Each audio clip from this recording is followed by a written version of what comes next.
भेटलो, एसडीओला भेटलो. आता टेंडर कुठं टेंडर चालू आहे, सांगतपुरीला टेंडर चालू आहे, घरकुलांना वाळू नाही, पास नाही.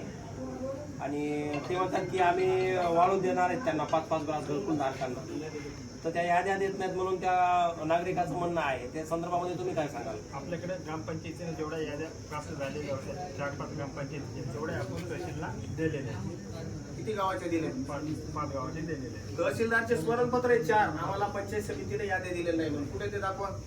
4 स्मरणपत्र आहेत. मोबाईल पाहू दे. तहसीलदारचे 4 स्मरणपत्र आहेत बीडीओला की आम्हाला बीडीओ देत नाहीये आणि आपण म्हणतो आम्ही याद्या पोहोचवल्या. 5 ग्रामपंचायतीच्या याद्या, 2 ग्रामपंचायतीच्या याद्या फक्त तहसीलला आलेल्या आहेत. विनाकारण तुम्ही दाखवा. 5 कोणत्या गावाचे गेले त्याचे रेकॉर्ड दाखवा. तुम्ही मला म्हणता की तुम्ही याद्या दिल्या आणि तहसीलदार म्हणते दिले नाहीत. मग हा जनतेला एवढा उडवण्याचा उत्तर काय? म्हणजे ज्यावेळेस आपले अध्यक्ष तहसीलदार साहेबांकडे एस साहेबांकडे बसले होते, मी म्हणलं त्याच दिवशी आष्टी ग्रामपंचायती यादी तिथे गेलेली. आम्हाला मान्य आहे आष्टीची केली आहे. आम्ही 100 झटके आणून आष्टी तालुका का भेटेल धरला तुम्ही? 90 गाव आहेत.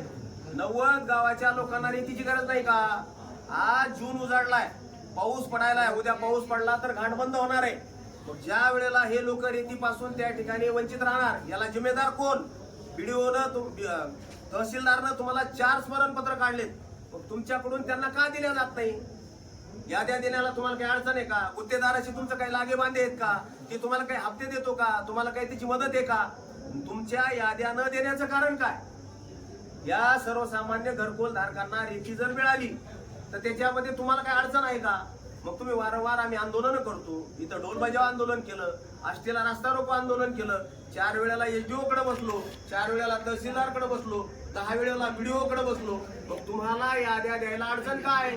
जर ग्रामपंचायती देत नसतील असं तुमचं म्हणणं आहे तर मग तुम्ही ग्रामपंचायतीवर काय कारवाई केली हे आम्हाला सांगा. तुम्ही काम करणार घरकुलची काम करणारी यंत्रणा ही ग्रामपंचायत असल्यामुळे आपण ग्रामपंचायतीला 3 ते 4 पत्र दिलेले आहेत सर. माझ्याकडे मॅसेज सुद्धा आहे. आणि जो ग्रामपंचायती जसे याद्या प्राप्त झाले तसे आपण त्यांना आता जून मध्ये पाऊस पडला, तुम्ही कधी देणार?